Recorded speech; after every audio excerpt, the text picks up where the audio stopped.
This week has been nothing short of jaw-dropping as Sean Diddy Combs' trial kicks off with a whirlwind of testimonies, legal battles, and shocking details.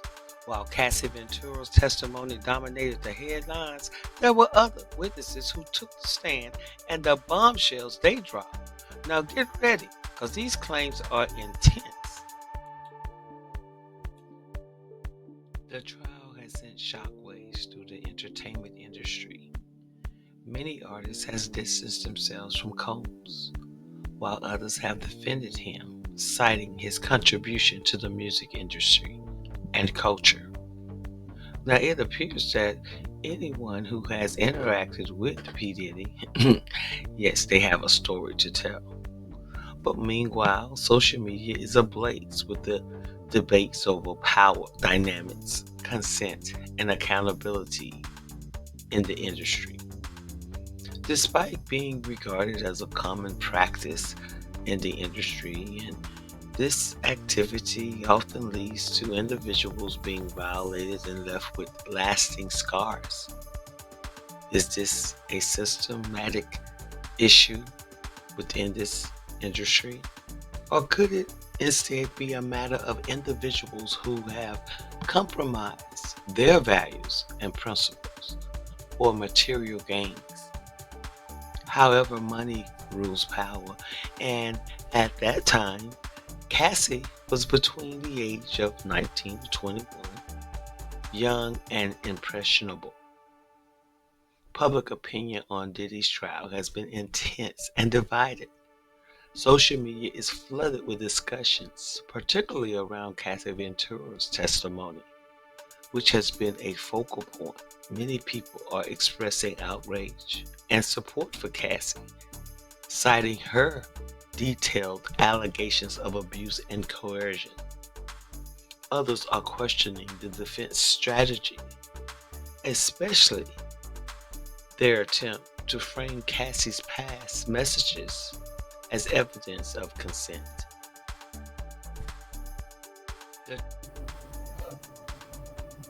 And continuing cross-examination this morning, confronting her with dozens of her own messages, many explicit, hoping to convince the jury she was an eager sexual partner who matched Combs' desires.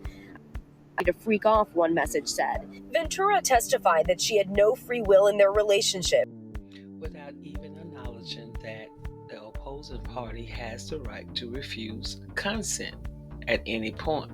Remember, you have the rights to resign from your job.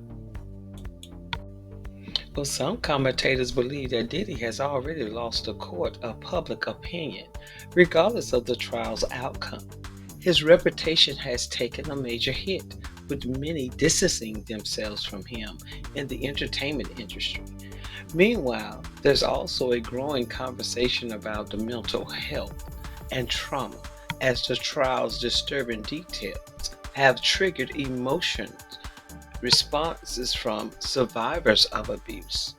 Overall, the trial has sparked heated debates about power, consent, and accountability in the music industry.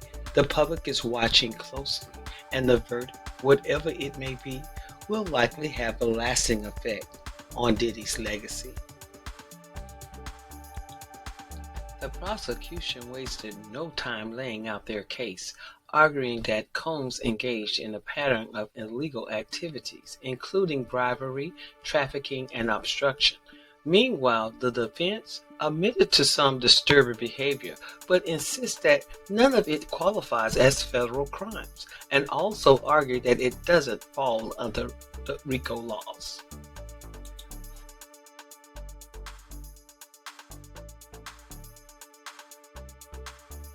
Israel Flores, former security guard. Flores testified about the infamous leaked security footage showing Combs allegedly assaulting Cassie Ventura. He claimed that after responding to the incident, Combs attempted to bribe him with cash to stay silent. However, the defense challenged his credibility by pointing out inconsistencies between his testimony and an internal report he filed at the time. And then we have Daniel Phillips, the male escort.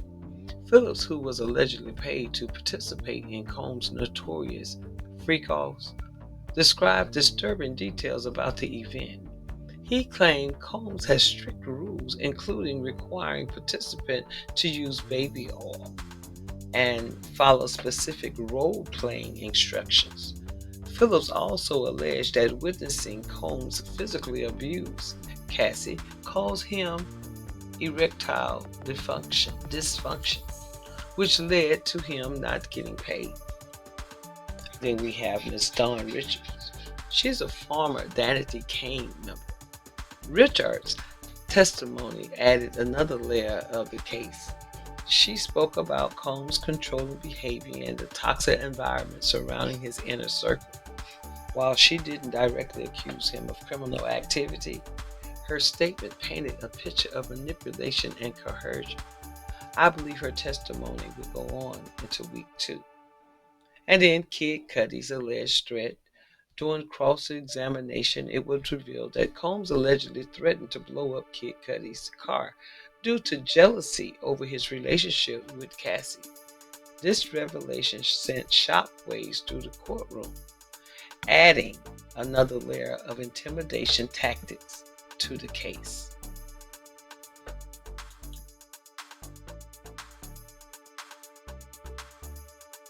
Ventura's testimony in Sean Diddy Combs' sex trafficking trial has been intense and revealing. She described years of alleged abuse, control, and coercion, including disturbing details about freak-offs, drug-fused sexual encounters orchestrated by Combs.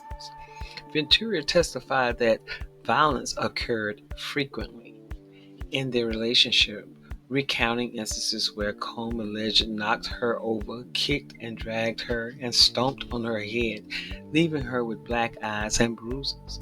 She also claimed that Combs exerted extreme control over her life, dictating her appearance, career, and interactions.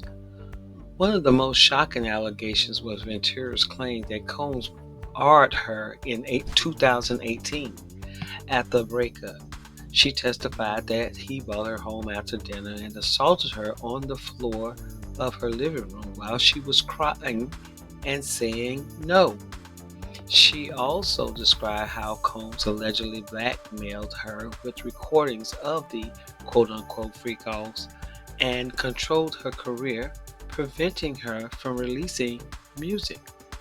The defense has pushed back hard, challenging Ventura's credibility and the timeline of events. They pointed out inconsistencies in her statement, particularly regarding the alleged art, arguing that she initially told the government it happened in September 2018, not August.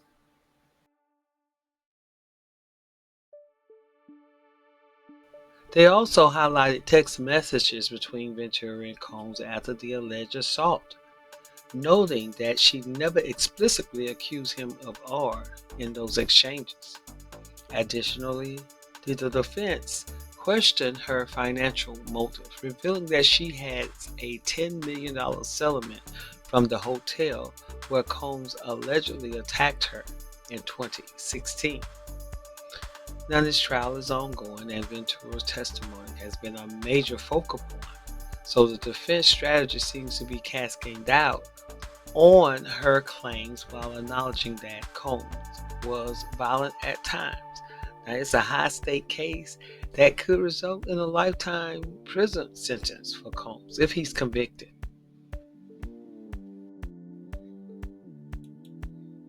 Right here. So at this point, they're reading the messages between Cassie and Diddy. Cassie says, I said, please stay away from me. They say, what does he say back? Cassie says, he says, I'm getting arrested. Was he? Cassie says, I don't think so. What did you write back? Cassie says, plugging my phone in and going. They asked Cassie, who was at your home when you got there? She says, Carrie Morgan. She was upset when she saw me. She called the police. Did you speak with them? Cassie says, yes, but I didn't say who I was talking about, and they left. They say, why? She said, I wasn't ready. They ask her, did Sean try to come to your apartment? She says, yes, he was banging. That was pretty normal for him, but this is a pretty private building. Did you hear back from Miss Caron that day? Cassie says, yes, and I went to see D-Rock and his wife to try to feel safe. In this photo, what are you wearing? Cassie says, a gown and sunglasses because I had a black eye. They say, what if any other bruising was visible? She says, I had several bruises on my leg, but I changed clothes. They ask her, what is this? She says, me and Sean at the after party. They begin to show her escorts and ask her to name each one of them. They ask Cassie, do you know the name of this person? She says, no. They ask, in what cities did you use him? Meaning, in what cities did he participate in these freak-offs? She says, New York. They show another escort. Who is this? Cassie says, Islander. He was on Latin Men. We used him in LA and maybe Vegas. They say, who's this? She says, we called him Tommy. Who is this? I know him as Greg, an escort in Miami. Just naming different escorts, y'all, through all of these different cities. That Cassie just prepared, as well as her husband. They're two separate statements. I'll read Cassie's first. This week has been extremely challenging, but also remarkably empowering and healing for me. I hope that my testimony has given strength and a voice to other survivors and can help others who have suffered to speak up and also heal from abuse and fear. For me, the more I heal, the more I can remember. And the more I can remember, the more I will never forget. I want to thank my family and my advocates for their unwavering support, and I'm grateful for all the kindness and encouragement that I have received. I am glad to put this chapter of my life to rest as I turn to focus on the conclusion of my pregnancy. Dad.